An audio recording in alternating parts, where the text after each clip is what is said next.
मुजफ्फरनगर। इन्होंने अपने बच्चे को हायर एजुकेशन के लिए MBBS के लिए रशिया भेजा, यानी कि जब इनका बच्चा आएगा तो माशाल्लाह डॉक्टर बन के आएगा।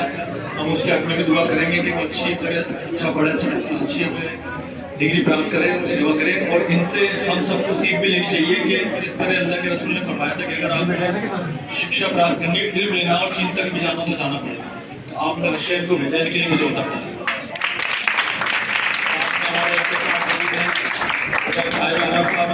आपने सुनी ली होगी, इनकी तकरीरों को नहीं भी सुनना चाहे तो सुननी पड़ती है। माशाल्लाह इनका अंदाज ही ऐसा है। शेजाद भाई, रहीम भाई और शेजाद शकील जयपुरी साहब ये बहुत बड़े शायर हैं। इनको बताना चाहता हूँ कि ये अकेले शायर नहीं है, यहाँ शायर और भी हैं। एक शेर मेरी तरफ सुन लीजिए आप।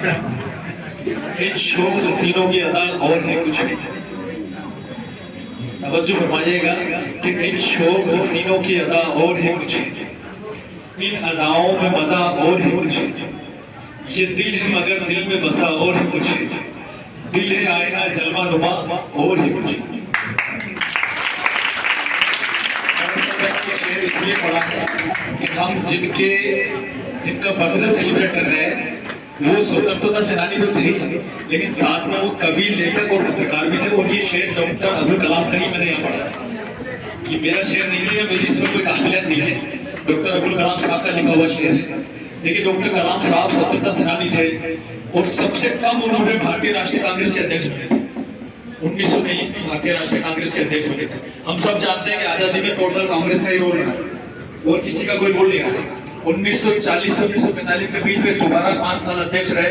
भारत छोड़ो आंदोलन में जब उन्होंने काम किया तो 3 साल उन्हें जेल में भी रहना पड़ा।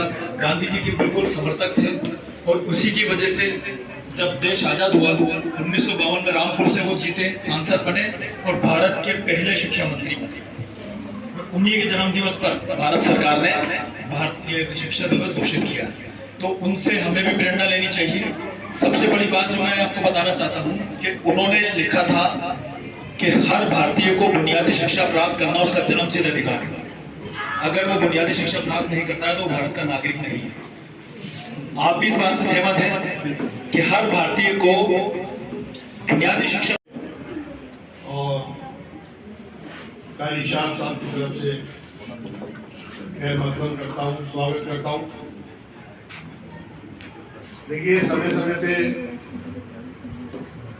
जब भी मदरसे के अंदर मुझे याद किया जाता है मैं अपनी तरफ से आता हूँ और अपनी बातें आपको समझाने की कोशिश करता हूँ। लेकिन आप हमेशा जब भी कोई मेहमान खुसूसी आए मदरसे के अंदर, जिस तरीके से आप अदब से सुकून से बैठ के उनकी बातों को सुनते हैं, और सुनना ही किसी चीज का हल नहीं है, सुनने के साथ साथ हमें उस चीज पे अमल भी करना बहुत जरूरी है। कि अगर हम यहाँ पे 50 बातें अगर हमारे यहाँ होती है, अखबार चलाने वाले कई साथी, अखबार में काम करने वाले कई पत्रकार हमारे बीच मौजूद हैं। हम सब जानते हैं ये बात कि अगर अखबार में लिखी हुई कोई खबर से किसी पर कोई असर नहीं पड़ रहा है तो फिर वो कोई पत्रकारिता नहीं है, वो PR है या एडवर्टाइजमेंट। खबर वो है जिससे किसी ना किसी पर असर पड़ जाए, हलचल मच जाए। तो मौलाना अबुल कलाम आज़ाद ने वही अखबार निकाला, अल हिलाल का अखबार उन्होंने निकाला। और जब उन्होंने पहली बार अखबार निकाला तो किसी साहब ने उनके पास कुछ रकम भिजवाई और ये कहते हुए कि आइंदा भी मैं आपको पैसे भिजवाता रहूंगा। मौलाना अबुल कलाम आज़ाद ने उन्हें जवाब दिया कि हमें सिर्फ उतने ही पैसे चाहिए जितनी इस अखबार की कीमत है। कि कुरान करीम के अंदर अल्लाह ने पूरी सूरह निसा का वाक़या उतार दिया, ख्वातीन के ऊपर सूरह निसा उतार दी गई, सूरह मरियम के अंदर वाक़यात बयान किए गए, पंजतन पाक हजरत फातिमा, हजरत ज़ैनब, हजरत सकीना, हजरत सुगरा से लेकर के तमाम वो बीबियां रही जिनकी शहादत और जिनकी असमत की कहानियां तारीख गवाह है। बच्चियों का वाला मुकाम है, वरना ज़माना जाहिलियत में बच्चियों को जमीन में जिंदा गाड़ दिया जाता है।